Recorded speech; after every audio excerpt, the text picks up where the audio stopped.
A new force is on the political landscape.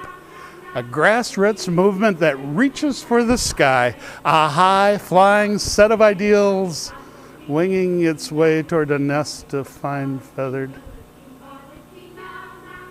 I'm sorry. I can't read any more of this drivel. A bird landed on Bernie Sanders' podium.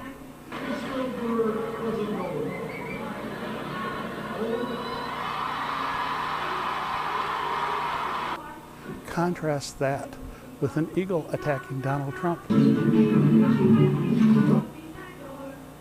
And another bird pooping on George Bush. Luck, is it good luck, or was it just the bird's editorial comment? What was it? The bird clearly hates our freedom.